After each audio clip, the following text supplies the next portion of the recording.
Thanh hiểu nhưng mà em vẫn chưa hiểu à?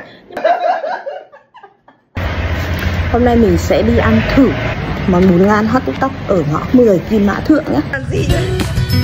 Hả?